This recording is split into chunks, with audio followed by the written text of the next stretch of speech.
Viewers, welcome to ആർക്കേസ് channel. പുതിയൊരു വീഡിയോവുമായി വീണ്ടും വന്നിരിക്കുകയാണ്. ഇന്ന് നമ്മൾ ഉണ്ടാക്കാൻ പോണത് ചങ്ങലം പെരണ്ട ചമ്മന്തി അല്ലെങ്കിൽ ചട്നിയാണ് കേട്ടോ.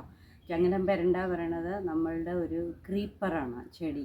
അപ്പോൾ വരൂ, ആ ചെടിയുടെ അടുത്തേക്ക് പോവുക, കാണിച്ചു തരാം. നമുക്ക് കുറച്ച് ചങ്ങലം പെരണ്ട വലിച്ചിട്ട് വരാം. വരൂ, പോവുക.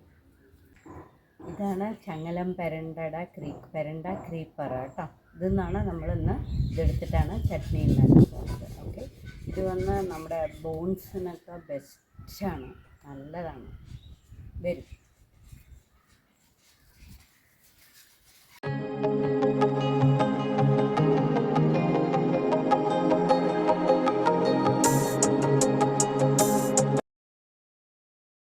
ഇത് നമ്മളിപ്പോൾ കുറച്ച് ചങ്ങലം പെരണ്ട ചെടി കട്ട് ചെയ്തെടുക്കുകയാണ് കേട്ടോ. ഇപ്പോൾ ചങ്ങലം പെരണ്ട പ്ലാന്റൊക്കെ വലിച്ചിട്ട് വന്നു. ഇനി അതിനെ ഒന്ന് നേരാക്കിയിട്ട് ക്ലീൻ ചെയ്തെടുക്കണം കേട്ടോ. അതിനെ നേരാക്കാൻ കുറച്ച് ബുദ്ധിമുട്ടുണ്ട്, സത്യം പറയണമല്ലോ.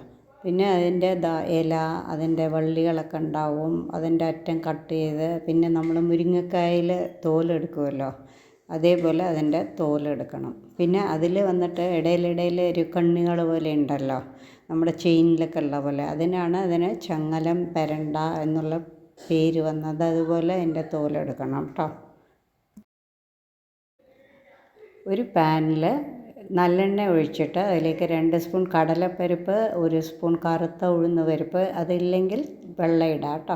പിന്നെ ആവശ്യത്തിന് ചുവന്ന മുളക് ഇടുക, എരിവിന് ആവശ്യത്തിന് ഇട്ടാൽ മതി. ഏകദേശം 1 സ്പൂൺ എള്ളിട്ട് കൊടുക്കുക. പിന്നെ 1/4 സ്പൂൺ പെരുങ്കായം ഇടുക. നിങ്ങളടുത്ത് കട്ടക്കായം ഉണ്ടെങ്കിൽ അതും ഇടുക, നല്ല ടേസ്റ്റ് ആയിരിക്കും. ഓക്കെ, കുറച്ച് കറിവേപ്പില, അത് ഓപ്ഷണലാണ്. ഒരു 10-15 ചെറിയുള്ളി നന്നായിരിക്കും കേട്ടോ. 20 ആയാലും കുഴപ്പമില്ല. ഓക്കെ, അതിലേക്ക് ഈ ചങ്ങലം പെരണ്ട ഇട്ട് കൊടുക്കുക. ഇട്ട് കൊടുത്ത ശേഷം അതിനെ ഒന്ന് നന്നായിട്ട് വഴറ്റുക കേട്ടോ. അതിലേക്ക് നമ്മൾ ഒരു ഉരുള പുളി, ഒരു നെല്ലിക്ക വലിപ്പത്തിലുള്ള പുളി ഇട്ട് കൊടുക്കുക. പീസാക്കി ഇടുക കേട്ടോ. പിന്നെ തേങ്ങ പീസസും തന്നെ ഒരു മുറി തേങ്ങ ഇട്ടാൽ മതി. ഓക്കെ, തേങ്ങ ചിരകിയതുണ്ടെങ്കിൽ അതും ഇടാം കേട്ടോ. ഓക്കെ, ഇപ്പോൾ എല്ലാം നല്ലോണം വഴന്നു കഴിഞ്ഞു. ഇനി അതിനെ ഒരു മിക്സിയിലിട്ടിട്ട് നമ്മൾ നല്ലോണം ഒന്ന് അരച്ച് പേസ്റ്റാക്കി എടുക്കുക കേട്ടോ. ആവശ്യത്തിനുള്ള ഉപ്പിട്ട് കൊടുക്കുക. പിന്നെ അരയ്ക്കുമ്പോൾ അതിൽ കുറച്ച് വെള്ളം കൂടി ആഡ് ചെയ്യണേ, എന്നിട്ട് അരച്ചെടുക്കുക കേട്ടോ. സോ ഇവിടെ ഒരു അടിപൊളി ചങ്ങലം പെരണ്ട ചമ്മന്തി തയ്യാറാണ്. അപ്പോൾ ഇതിങ്ങനെ വേണ്ടാന്നുള്ളവർ ഇത്തിരി ലൂസാക്കണം എന്നുണ്ടെങ്കിൽ ചട്നി ആയിട്ടും ഉപയോഗിക്കുക കേട്ടോ. അതൊക്കെ അവനവൻ്റെ സൗകര്യം പോലെയാണ്. ഓക്കെ, സോ വീഡിയോ ഇഷ്ടമായാൽ ലൈക്ക് ചെയ്യൂ, ഷെയർ ചെയ്യൂ, സബ്സ്ക്രൈബ് ചെയ്യൂ, ദെൻ ബെല്ലൈക്കോൺ കൂടി പ്രസ് ചെയ്യൂ. ഞാനിടുന്ന ഓരോ വീഡിയോസും നിങ്ങൾക്ക് ലഭിക്കുന്നതായിരിക്കും. ഓക്കെ. ഹലോ വ്യൂവേഴ്സ്, ഇപ്പോൾ ചങ്ങലം പെരണ്ട ചട്നി അല്ലെങ്കിൽ ചമ്മന്തി ഉണ്ടാക്കി കഴിഞ്ഞു.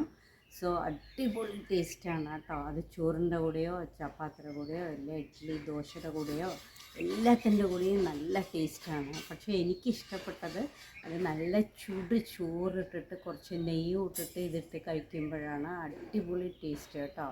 സോ എല്ലാവരും ട്രൈ ചെയ്ത് നോക്കൂ. ഇത് വളർത്താൻ ശ്രമിക്കൂ വീട്ടിൽ. ഞാൻ വീണ്ടും പറയുകയാണ്, എല്ലിനൊക്കെ ഇത് വളരെ ബെസ്റ്റാണ്.